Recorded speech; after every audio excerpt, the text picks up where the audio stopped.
Salam berjumpa kembali Bapak Ibu, Saudara-saudari, teman-teman sekalian, sahabat-sahabat yang terkasih.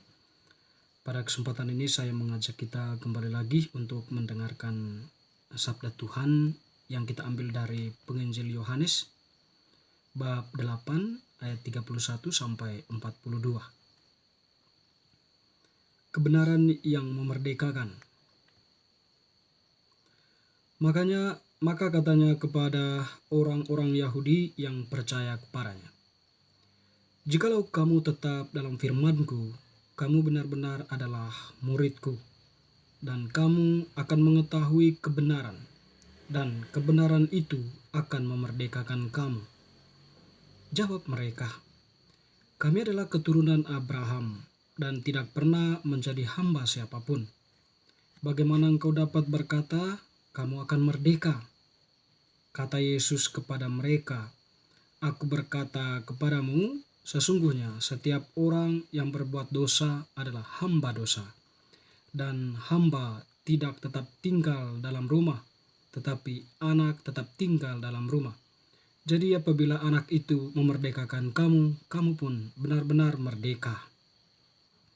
Aku tahu bahwa kamu adalah keturunan Abraham, tetapi kamu berusaha untuk membunuh aku karena firman-Ku tidak beroleh tempat di dalam kamu. Apa yang kulihat pada Bapa, itulah yang kukatakan. Dan demikian juga kamu perbuat tentang apa yang kamu dengar dari bapamu." Jawab mereka kepadanya, "Bapa kami ialah Abraham." Kata Yesus kepada mereka, "Jikalau sekiranya kamu anak-anak Abraham, tentulah kamu mengerjakan pekerjaan yang dikerjakan oleh Abraham. Tetapi yang kamu kerjakan ialah berusaha membunuh aku. Aku seorang yang mengatakan kebenaran kepadamu, yaitu kebenaran yang kudengar dari Allah. Pekerjaan yang demikian tidak dikerjakan oleh Abraham. Kamu mengerjakan pekerjaan bapamu sendiri." Jawab mereka, "Kami tidak dilahirkan dari jinah, Bapa kami satu, yaitu Allah." Kata Yesus kepada mereka, "Jikalau Allah adalah Bapamu, kamu akan mengasihi aku, sebab aku keluar dan datang dari Allah. Dan aku datang bukan atas kehendakku sendiri, melainkan Dialah yang mengutus aku."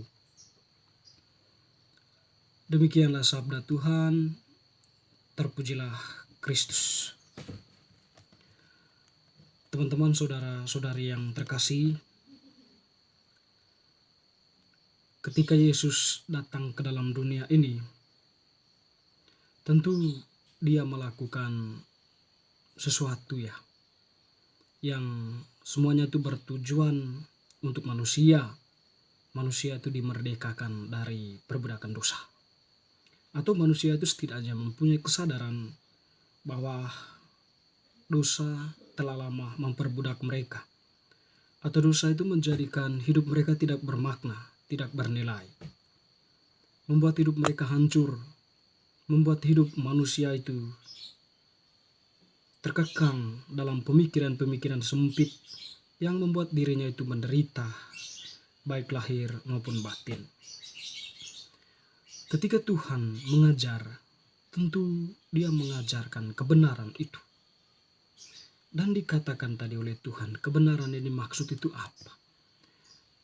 Penginjil Yohanes tadi melukiskan kebenaran yang diajarkan oleh Yesus adalah kehendak Allah.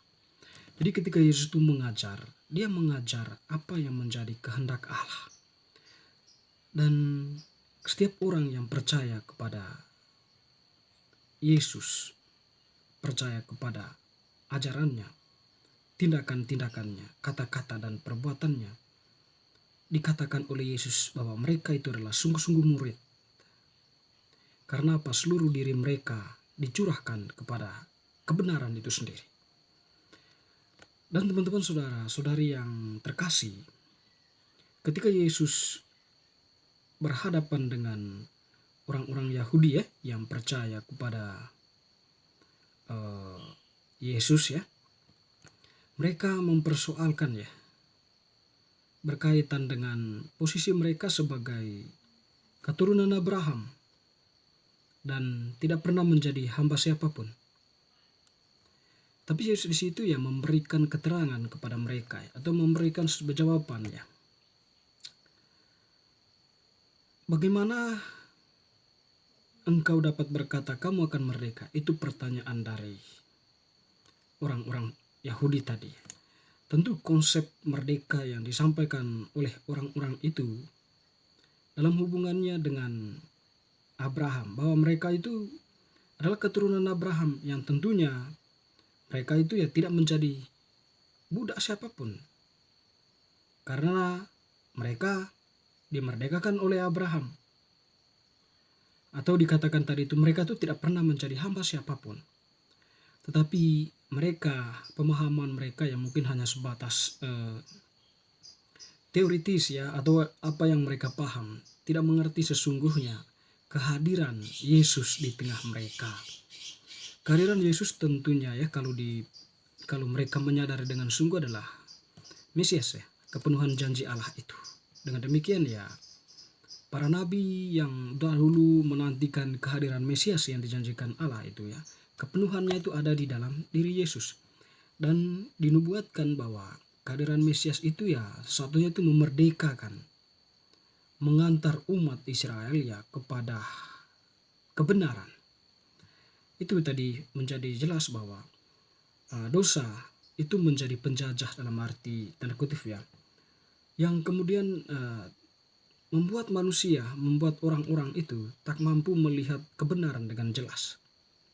Mereka semacam diperbudak ya. Jadi konteks perbudakan itu ya di situ, bahwa manusia itu masih dikuasai oleh kegelapan, tidak mampu melihat kebenaran secara jernih, karena mereka masih mungkin ya belum mendapatkan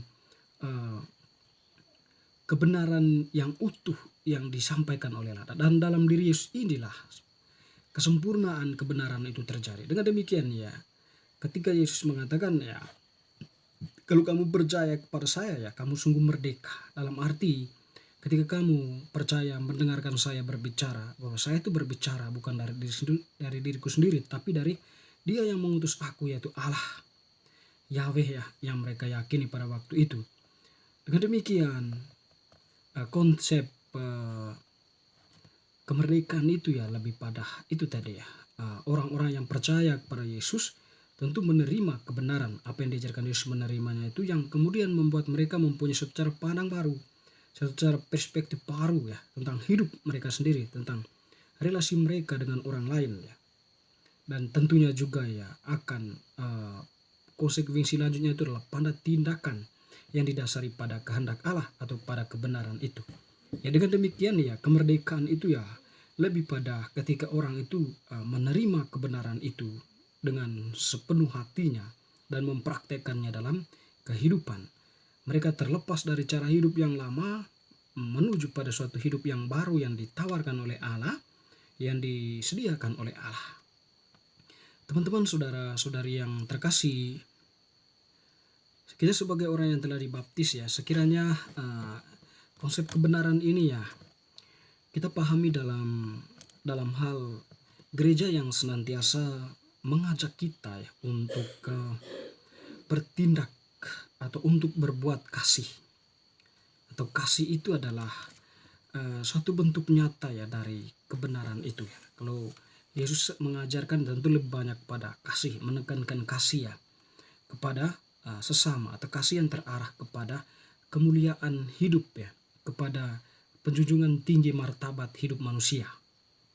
Dengan demikian ya, ajaran gereja senantiasa mengajak kita untuk melalui khotbah-khotbah para pemimpin gereja, pastor, bapak uskup, katekis, para pendeta dan sebagainya ya, yang setidaknya itu mengarahkan kita umat untuk berdiri di atas untuk bertindak atas nama kebenaran itu ya dalam kehidupan nyata ya, melalui tindakan kasih.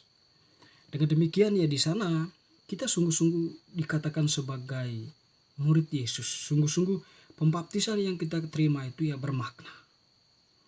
Teman-teman, saudara-saudari yang terkasih, untuk sampai kepada kesadaran itu secara penuh, momen Prapaskah ini ya menjadi momen penting untuk kita untuk melihat kembali ke dalam diri, merefleksikan diri, apakah kita sudah melakukan kebenaran, bertindak kasih Ataukah kita masih terkukung oleh beban beratnya kehidupan, atau masih menjadi budak dari banyak hal yang membuat kita tak mampu ya untuk mengekspresikan secara bebas dalam ranah kasih ya.